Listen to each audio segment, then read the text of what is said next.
How's it going, guys? My name is Zach with the movie Castle, and today we're going to be taking a look at Castle Freak. This is from 1995, directed by Stuart Gordon, and stars Jeffrey Combs, Barbara Crampton, Jessica Dollarhide, and also Jonathan Fuller as the titular Castle Freak. Now, this is loosely, and I mean very loosely in this case, based on H.P. Lovecraft's The Outsider, but that's really more the inspiration for the concept of the Castle Freak, and that's about as far as it goes. Like, he smashes some mirrors, and he looks similar, and he lives in a castle. But this one is one of Stuart Gordon's loosest H.P. Lovecraft adaptations. But I guess since we're talking about Gordon and Lovecraft, it is worth noting that this is like the third entry in a loose and unofficial trilogy. Basically, Stuart Gordon would do 3 movies that all starred Barbara Crampton and Jeffrey Combs, and were all based on stories by H.P. Lovecraft. The first and most famous one was Reanimator, and boy, let me tell you, this is a horror classic. And then we have From Beyond, which is really good as well, a little underrated. Definitely go check it out. But these two are big, over-the-top, crazy horror movies. They're full of special effects and about mad scientists. These are really, really fun movies. Now, Castle Freak is very different. It's still very good. Definitely go give it a watch, but don't expect something like Reanimator. Don't expect a big over-the-top fun movie. This is quite literally the opposite. This is a grungy and down-to-earth and very bleak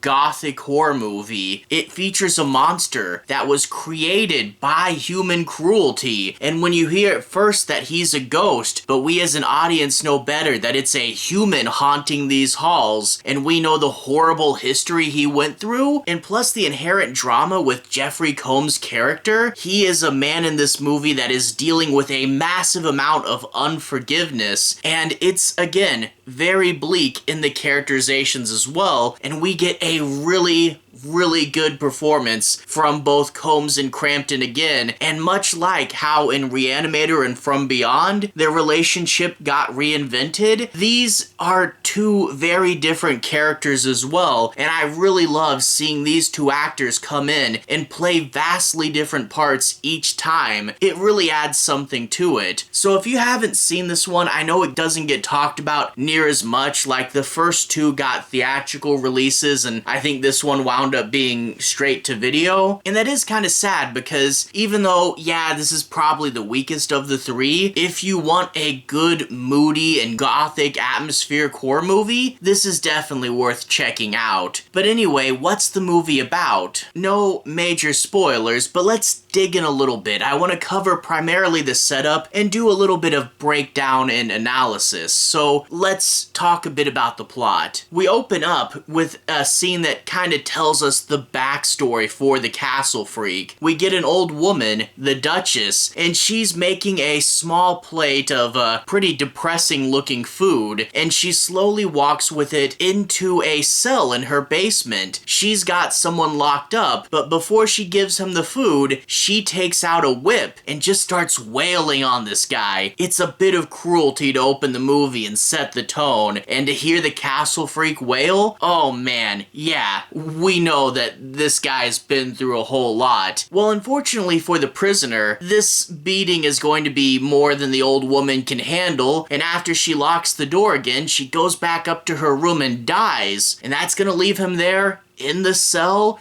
Nobody knows about him, and he is going to be starving. Well, the Duchess has a next of kin, Jeffrey Combs' character, and all of a sudden, out of nowhere, this random guy in America hears about an aunt he never knew he had and says, hey, you're the last living relative of the Duchess? You've inherited a castle. That's always fun. Whenever it's a horror movie and you inherited a really cool location, you know something's gonna be up with it. But going to Italy, going to see a castle, this this beautiful set with its big empty halls and rooms and all the cool stuff. You have to explore the castle and see what's in it. He obviously doesn't want to shake his life up that much and actually move to Italy, so he has to deal with the process of liquidating the assets. So he's going to be in the castle for a little bit, trying to manage the sale, and he has to go through all the rooms and see what exactly the Duchess left him. So yeah, we're going to have to stay here for a bit, and we're going to be exploring. But we find out that things are tense with Jeffrey Combs' family. His wife, Barbara Crampton, is very angry at him, and we see a flashback that tells us why. He was a alcoholic, and one day he was supposed to pick up the kids. Well, because he was an alcoholic, he crashed the car, and his young son died, and the older daughter survived, but was left blinded.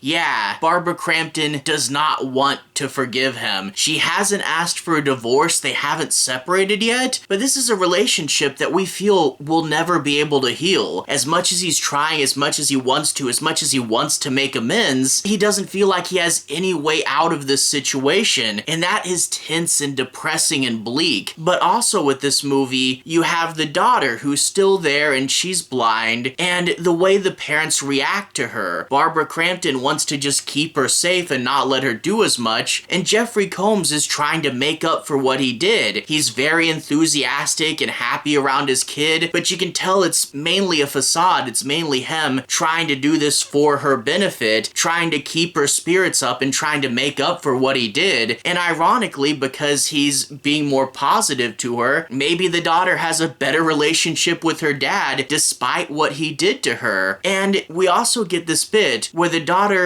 doesn't want her parents to split up, but that's because she knows that would absolutely wreck her father, and he couldn't get through that. So she is trying to protect her dad despite everything that happened, and trying to keep the family together as much as the mom absolutely hates him. This is prime drama stuff right here. Again, a very dark and bleak situation, but we really get to see the actors. I mean, especially Combs in this movie not playing a scientist, and instead playing this very different role for him. I really love getting to see them stretch like this, and this is, again, a very dark movie. But speaking of dark, the prisoner, Giorgio, they hear him wailing, and the daughter's the first to suspect that there's someone there, and that's where they hear the story. The story is that the Duchess had a husband who left her, and shortly after the husband left, their son, poor Giorgio, died, and everyone suspected that the Duchess did it to get back at her husband. But little do they know that is not the truth. The son did not die. Instead, the Duchess locked him up and had been whipping and torturing and starving him this whole time. And yeah, has turned him into something unrecognizable, something that doesn't know or understand the world. And this prosthetic look, the look of the prisoner in this movie, yeah, the idea that someone did this to another person for something that they didn't do but something their father did, that is super messed up. And the prisoner, now that he's been starving this whole time, gets desperate enough to bite off his own thumb so he can pull himself out of the chains. The other end of the chain still attached, so he's got this whip essentially, and now he's busted out. Now he's secretly roaming the castle, and of course the daughter can't see him, and she's the first to kind of detect that there's someone else there. They don't necessarily believe him, and the wails through the castle are reminding Jeffrey Combs of his dead son. And of course, when poor Giorgio meets someone, they're going to be scared, and he has absolutely no idea what to do. It's violence, he's the antagonist of the movie, but he's only a monster because someone made him that way. Ah man, this is so dark and grim. I won't say too much about what happens after that, but needless to say, emotions rise and things get pretty tense. And I have to say, watching this again, I had known that this is kind of the forgotten one of the trilogy. Everyone talks about Reanimator, and Reanimator is the best. From Beyond gets talked about a fair bit, and it's really good, but Castle Freak gets forgotten about a little bit, and yeah, it's not bombastic like the others, and I would say that if you're coming from the other two, keep that in mind, that this is more moody and gothic. But for real, if you haven't seen Castle Freak, go watch it. It was a lot better than I remembered it being, and I can definitely recommend this. Anyway, to everyone who's watched so far,